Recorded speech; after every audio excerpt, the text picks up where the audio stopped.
দারুল আরকাম আল ইসলামিয়া বিবারিয়া মাদ্রাসার সম্মানিত শেখুল হাদিস হযরত মাওলানা মুফতি আব্দুল হালিম সাহেব দামাত বারাকাতুহুল আলিয়া, হুজুর আমার সরাসরি উস্তাদ।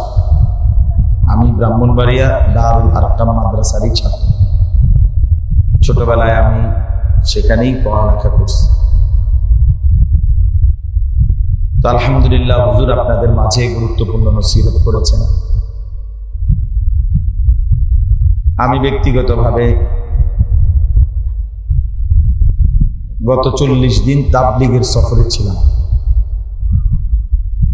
উত্তরবঙ্গ দিনাজপুর জেলায়। আজকেই দুপুরবেলা 12:30টার দিকে কাকরাইল থেকে ফারেক হয়েছি। সেখান থেকে বাসায় আইসা শুধু গোসল করছি আর 1 কাপ চা খাইছি, এই বিস্কুটও হয়েছে। তা চা আবার কাফে না খাইয়া ফ্রিজে ডাইলে খেয়েছে যাতে তাড়াতাড়ি ঠান্ডা হয়ে যায়, তাড়াতাড়ি ফ্যানের নিচে। এই তারপরে আবার সাথে সাথে রওনা দিছি, যার কারণে আমার রাস্তাও ভাঙ্গা। আর আমাদের এই রোডে কংসনগর, দেবিদ্বার, কোম্পানিগঞ্জ এই জায়গাগুলিতে কিছুটা জ্যাম থাকে। যাই হোক আলহামদুলিল্লাহ, এরপরেও এইটুকু সময়ে আল্লাহ তাআলা আসবার তৌফিক দিয়েছেন আলহামদুলিল্লাহ। একেবারে অল্প একটু সময়, হাতে গোনা অল্প একটু সময় আপনাদের সামনে আমরা সামান্য 2-4টি কথাই আরজ করতে চাই। এর জন্য মেহেরবানি করে সকলেই আন্তরিকতার সাথে মনোযোগ দিয়ে শুনলে আমারও ভালো হবে, আপনাদেরও ভালো হবে। আমার প্রিয় বন্ধু হাফেজ মাওলানা আবু হানিফ, যিনি আমার এখন নিয়ে আসছেন এখানে, উনি আর আমি একসাথে দারুল আরকাম পড়ালেখা করছি। মূলত মাহফিলটা এই বন্ধুই আমারে দাওয়াতটা দিছে, এই জন্য আসলে আমি মানা করতে পারিনি। তো এই জন্য আপনাদের কাছে অনুরোধ করছি, দয়া করে নওজোয়ান ভাই, মুরব্বী সবাই আমরা আন্তরিকতার সাথে শুনতে চেষ্টা করি। আল্লাহ তাআলা আমাদেরকে তৌফিক দান করুন। পবিত্র কোরআনুল কারীমের 30 নম্বর পারা 103 নম্বর সূরা, সূরাটার নাম সূরা আসর। এই সূরা আপনাদের সামনে আমি এই মাত্র তেলাওয়াত করেছি। ছোট্ট সূরা, মাত্র 3টা আয়াত, 3টি আয়াত। ওয়াল আসর এটা একটা আয়াত, ইন্নাল ইনসানা লাফি খুসর এটা একটা আয়াত, আর বাকিটা অংশ এক আয়াত। ইল্লাল্লাযীনা আমানু ওয়া আমিলুস সালিহাতি ওয়া তাওয়াসাউ বিল হাক্কি ওয়া তাওয়াসাউ বিস সাবর, এই এক আয়াত। এই মোট 3 আয়াত। সূরা কাউসার এটাও 3 আয়াত বিশিষ্ট সূরা। ওইটা আরো ছোট, আর এটাও ছোট্ট সূরা, 3 আয়াত বিশিষ্ট সূরা আসর। কিন্তু কোরআনুল কারীমের তাফসীরের মধ্যে আছে সূরাটি যদিও ছোট্ট, অত্যন্ত গুরুত্বপূর্ণ, অনেক বেশি গুরুত্বপূর্ণ। একজন মানুষের জীবনে কর্তব্য কি আসলে? আমি আপনি যে মানুষ, এই মানুষ হিসাবে আমাদের উচিত কি, করণীয় কি? এই পৃথিবীতে মৃত্যু পর্যন্ত আসলে আমাদের কাজটা কি করা উচিত? এই কথাটা আল্লাহ তাআলা আমাদের দায়িত্ব, আমাদের কর্তব্য এই সূরাটার মধ্যে আল্লাহ তাআলা সংক্ষিপ্তভাবে কিন্তু পূর্ণাঙ্গভাবে, যদিও সংক্ষিপ্ত কিন্তু পূর্ণাঙ্গ দিক নির্দেশনা, প্রেসক্রিপশন আল্লাহ তাআলা এখানে উল্লেখ করেছে। ইমাম শাফিঈ রাহমাতুল্লাহি আলাইহি বিশ্ববিখ্যাত মুহাদ্দিস, মুজতাহিদ, ফকিহ ছিলেন, 4 মাযহাবের একজন ইমাম। ইমাম শাফিঈ রাহমাতুল্লাহ আলাইহি তিনি বলতেন, কোন মানুষ যদি কোরআনুল কারীমের 114টি সূরার মধ্যে শুধু কেবল এই একটি সূরা 103 নম্বর সূরা, সূরা আসর, এই সূরাটা নিয়েই ভাবে এবং এই সূরার আলোকে নিজের দায়িত্ব, কর্তব্য, নিজের জিম্মাদারি বুঝে নেয়, তো তিনি বলেন কোন মানুষের দুনিয়া আখিরাতের সফলতার জন্য এটাই যথেষ্ট। কোন সূরা বলেন? সূরা আসর, 103 নম্বর সূরা। লাউ তাদাব্বারান নাসু ফি হাদিহি সূরা লাওয়াসাআত। তিনি বলেন, ইমাম শাফিঈ, যদি মানুষ এই সূরাটির মধ্যেই ভাবত, তাদাব্বুর করত, ফিকির করত, চিন্তা ভাবনা করত, তো তার জন্য যথেষ্ট। রাসূলুল্লাহ সাল্লাল্লাহু আলাইহি ওয়াসাল্লামের সাহাবী উবাইদুল্লাহ ইবনে হিসেন একজন সাহাবীর নাম, রাদিয়াল্লাহু তাআলা আনহু। উবাইদুল্লাহ ওনার নাম। তাফসীরের মধ্যে লিখছে, তিনি বর্ণনা করছেন, ওই সাহাবী বলেন, আমি আমার আরেকজন সাহাবী ভাইয়ের সাথে চুক্তি করে নিয়েছিলাম, আমরা দুইজন, যে আমরা প্রতিদিন কমপক্ষে একবার, একজন আরেকজনকে, আমি একবার তাকে, সে একবার আমাকে, সূরা আসর এই সূরাটা একবার হলেও শুনাইয়া তারপরে বিদায় নেন, আলাদা হবে। এই ছিল ওনাদের আমল। অর্থাৎ প্রতিদিন একবার উনি ওই সাহাবী ভাইকে শুনাইতেন, সাহাবী আবার উনি ইনাকে শুনাইতেন। উদ্দেশ্য ছিল এখানে আল্লাহ তাআলা যে জিম্মাদারি, যে দায়িত্ব, কর্তব্য, করণীয় বলেছেন, এটা যেন সবসময় প্রতিদিন মনে আসে, প্রত্যেক দিন এটা যেন তাকরার হয়, প্রতিদিন যেন কথাটা নতুন করে আরেকবার আলোচিত। আরবি ভাষায় বলে, ইদা তাকাররারা ফিল লিসান তাকাররারা ফিল কলব। যে কথা জবানে বারবার উচ্চারিত হয়, সে কথা দিলের মধ্যে মজবুত হয়ে বসে। বারবার করে, এই জন্য পড়া মুখস্থ করতে হলে জবান দিয়া বারবার বারবার করতে হয়, বারবার রিপিট করতে করতে, উচ্চারণ করতে করতে। ওই আপনাদের মাদ্রাসার ছাত্র হলে এগুলো উঠাই দেন থেকে। মাদ্রাসার কোনো হুজুর আছেন এখানে? এই মাদ্রাসার ভাই কোনো উস্তাদ আছেন কি না বলেন? কই আসেন এখানে, আপনি আসেন, হুজুরের দিকে আসেন। আপনি আপনাদের এই ছাত্র সদর বদর করে, এগুলো উঠা নেন থেকে।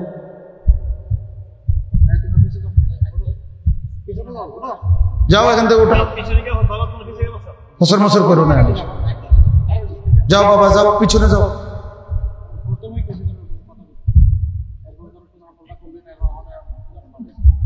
জি, সরো, জলদি সরো।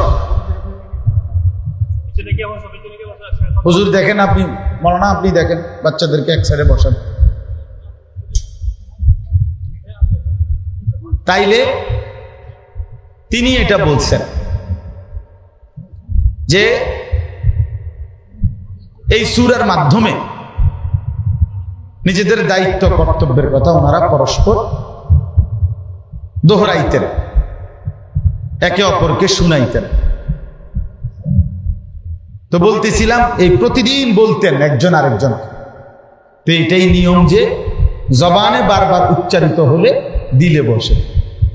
এই জন্য হেফজখানার বাচ্চারা শত শতবার, হাজার হাজার বার আল্লাহর কোরআনের এক এক পৃষ্ঠা, এক এক লাইন। আপনি তো মনে করছেন ছেলেটা হাফেজ হয়ে গেছে। হাফেজ হয়ে গেছে মানে অর্থাৎ হুজুরে একটা তাবিজ লিখে দিছে, তাবিজ এটা গলাত লাগাইছে অথবা কান্দে বাইন্দা দিছে, হাফেজ হয়ে গেছে, ঠিক না? এটাই তো হাফেজ হওয়া নাকি? কি বলেন? এটা তাবিজ বাইন্দা দন নাকি? হ্যাঁ, এটা তাবিজ না। 110 টাকা দিয়ে একটা তাবিজ দিচ্ছে, সকালে ঘুমের থেকে ওইটা দেখে যে কি হয়ে গেছে, হাফেজ হয়ে গেছে না। কত হাজার বার, কত লক্ষ বার এই বাচ্চা আল্লাহ কোরআনকে রিপিট বারবার বারবার বারবার বলতে। এরপরে আল্লাহ তাআলা কোরআনের এত বড় দৌলত তার সিনার মধ্যে দান করে, তাও আবার আল্লাহর পছন্দ হল, পড়ে তো অনেকেই, চেষ্টা তো করে অনেকেই, আশা তো করে অনেক অভিভাবক, কিন্তু সবারটা হয় না। আল্লাহ তাআলা যাকে চান, সুম্মা আওরাসনাল কিতাব আল্লাযীনা ইসতাফাইনা মিন ইবাদিনা, আল্লাহ তাআলা বলেন আমি আমার এই কোরআনের উত্তরাধিকার বানাই তাদেরকে, আমার সমস্ত বান্দাদের মধ্যে আমি আল্লাহ নিজে বাছাই করি যাদেরকে। ইসতাফাইনা, আল্লাহ বাছাই করে কে হাফেজ হবে, কে আলেম হবে, এটা তার বাপের সিদ্ধান্ত নয়, আল্লাহর ফয়সালা। কে হাফেজ হবে, কে আলেম হবে, কে দ্বীনের খেদমত করবে, এটা সরাসরি আল্লাহ তাআলার রহম করম, আল্লাহর দয়া, আল্লাহর অনুগ্রহ, আল্লাহ তাআলার ফজল, আল্লাহ তাআলার ফজল। ওয়ামান ইউতাল হিকমাতা ফাকাদ উতিয়া খায়রান কাসীরা, আল্লাহ তাআলা বলেন যাকে কোরআন ও সুন্নাত ইলম দেওয়া হলো তাকে সবচেয়ে বেশি কল্যাণ দেওয়া। নবী সাল্লাল্লাহু আলাইহি ওয়াসাল্লাম বলেন ফামান আখাযাহু আখাযা বিহাযিন ওয়াফির, যে ইলমের দৌলত পেল সে সবচেয়ে বড় অংশটুকু পেল, সবচেয়ে বড় অংশ। ইলমের মোকাবেলায় গোটা পৃথিবী তেমন কোনো বিষয়, কোনো বিষয়, দুনিয়ার সবটা সম্পত্তির মালিকানার তেমন কোনো ক্রেডিট কিচ্ছু নেই। আগে শুনতাম আপনার টাকা থাকলে বাঘের চোখ মিলে, আমরাও শুনছি ছোটবেলা। কখন দেখলাম যে টাকা থাকলে বেচারা আর বাইকে যাওয়ানোরও জায়গা পায়, টাকার কারণে, অতিরিক্ত টাকা থাকার কারণে এই পরিমাণ আটকাইছে যে এখন না বের হইতে পারে, না গাইতে পারে, না পিছাইতে পারে, কি করবে কোনো উপায়। তাহলে বাঘের চোখ তো দূরে থাক, বাজারেই তো যাইতে পারে, রাস্তাতে তো উঠতে পারে, হাঁস মুরগের চোখে তো নাই, বাঘের চোখ করতে গেল। হ্যাঁ, ফাইন্নাল মালা ইয়াফনি আন করিব ওয়া ইন্নাল ইলমা বাকিন লা ইয়াসাল। হযরত আলী রাদিয়াল্লাহু তাআলা আনহু বলেন, শোনো, মাল সে তো কিছুক্ষণের মধ্যেই মিলায় যাবে, আর ইলম তা অনন্তকাল বাকি থাকে। ওয়া ইন্নাল ইলমা বাকিন লা ইয়াজাল, ইলম কোনদিন শেষ হয় না। কবরে গেলে কোনো ব্যক্তির মাল তো তার থেকে আলাদা হয়, কিন্তু তার কলিজার ভিতরে যে আসমানি ইলম আছে এটা আলাদা করা হয় না, হাসরের ময়দানেও না, জান্নাতেও, জান্নাতেও। এজন্য মাদ্রাসার বরকতই আলাদা, এই তালিবে ইলমদের বরকতই আলাদা। কোরআন সুন্নাহ যারা পড়ে, পড়ায়, বিশ্বাস করেন, তাদের বরকতটাই আলাদা। আপনি বুঝলেন না, অনেকেই এটা আন্দাজও করেন, আন্দাজি করেন।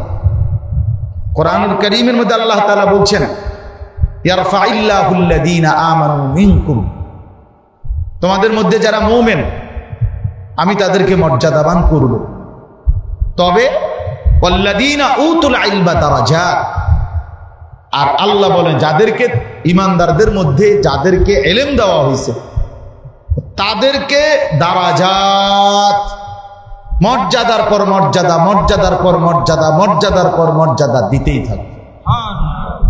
এখানে বহু বচন, এখানে নির্ধারিত কোনো সংখ্যা বলে না। এই জন্য ইলমের মর্যাদা বেশি, নিঃসন্দেহ। তালেবে ইলমের মর্যাদা বেশি, আলেমে দ্বীনের মর্যাদা বেশি, কোরআন সুন্নাহর দাম বেশি। আল্লাহ আমাদেরকে বুঝার তৌফিক দান করুন। চলেন বাপ, তো এই জন্য বলতেছিলাম সাহাবায়ে কেরাম এই আয়াত, এই সূরাটাকে পরস্পরকে শুনাইতেন। কেন? যে এই সূরার মধ্যে মানুষ হিসাবে তার জিম্মাদারি বর্ণনা আছে আল্লাহর পক্ষ থেকে। এবার আসেন, একটা জিনিস আগে উপলব্ধি করা উচিত, একেবারে সামান্য বিবেক যারা আছে, আদনা বিবেক, পাগলরা ছাগল না, বরং কিছুটা বিবেক যার কাজ করে, সেই বিবেকবান মানুষের এটা ভাবা উচিত স্বাভাবিকভাবেই যে আমাকে যিনি সৃষ্টি করেছেন তিনি আমাকে কেন সৃষ্টি করলেন। আমি আমার ইচ্ছায় জন্মগ্রহণ করি নাই, আমি আমার ইচ্ছায় মৃত্যুবরণও করব না। তাহলে আমি পৃথিবীতে আমার ইচ্ছায় আসি নাই, আমি পৃথিবী থেকে আমার ইচ্ছায় যাবও না। তাইলে আমি এসেছি একজনের ইচ্ছা, আমি যাবো একজনের ইচ্ছায়, তো মাঝখানের সময়টা কেন চলবে আমার নিজের ইচ্ছায়? আমার শুরুটাও যেহেতু আসমানওয়ালা রবের ইচ্ছায়, আমার সমাপ্তিটাও আল্লাহর ইচ্ছায়, তো মাঝখানেরটা কেন আমার মন মতো? তাহলে এই জন্য একবারে ভাইয়া স্কুলে পড়েন আর কলেজে পড়েন, ইউনিভার্সিটিতে পড়েন, আর আপনি গ্রামের মানুষ, আপনি খেতে কাজ করেন আর রাস্তায় কাম করেন, আপনি কিচ্ছু করেন না, স্কুলে পড়েন নাই, প্রাইমারিও করেন নাই, এগুলো কোনো বিষয় না। আপনি বিবেকবান, আপনার আকল আছে, দিমাগ আছে, আপনি রাত চিনেন, আলো চিনেন, এটা আগুন, এটা পানি আপনি বোঝেন, এটা রোদ, এটা বৃষ্টি আপনি বোঝেন, এটা হাসি, এটা কান্না আপনি বোঝেন, হ্যাঁ, এটা ভালো মন্দ আপনি বুঝেন, শীত গরম ঠান্ডা আপনি বুঝেন। এই স্বাভাবিক যে বিষয়গুলো যে ব্যক্তি বুঝে, তো সে তো পাগল না, ঠিক কিনা বলেন? সে তো পাগল না, মাতাল না, তার সিরা না। তাহলে এতটুকু আকল দিমাগ যার আছে, তারই এটা বোঝা উচিত যে আমাকে যিনি সৃষ্টি করলেন তিনি কেন পাঠাইলেন, আমি কেন আসলাম, আমি করছি কি, আমার উচিত ছিল কি, আমি যাব কোথায়, আর সেজন্য আমার কোনো প্রস্তুতি আছে কিনা। কোরআন কারীমের মধ্যে আল্লাহ তাআলা বলেন, আফা হাসিবতুম আন্নামা খালাকনাকুম আবাতান, আমার বান্দা তোমরা কি তাহলে এই ভেবেছ যে আমি তোমাদেরকে আবাস, অনর্থক, বেহুদা এমনি এমনি বানাইছি?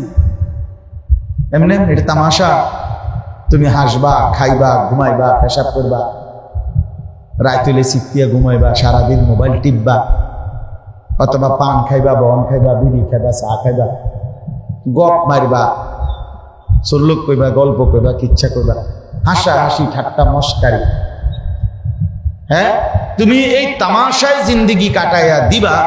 তোমার মতো আশরাফুল মাখলুকাত, সৃষ্টির সর্বশ্রেষ্ঠ হিসাবে তোমাকে বানিয়ে, এই আমার উদ্দেশ্য? বলো কি বা? ওয়ালাকাদ কাররামনা বানি আদম, আল্লাহ তাআলা বলেন আমি নিজে আদম সন্তানদেরকে সম্মানিত করেছি। লাকাদ খালাকনাল ইনসানা ফি আহসানি তাকওয়িম, আল্লাহ বলে বান্দা বিশ্বাস করো, চারটা কসম করে আমি আল্লাহ বলছি, আমি মানুষকে সবচেয়ে সুন্দর করে বানিয়েছি, সবচেয়ে সুন্দর করে।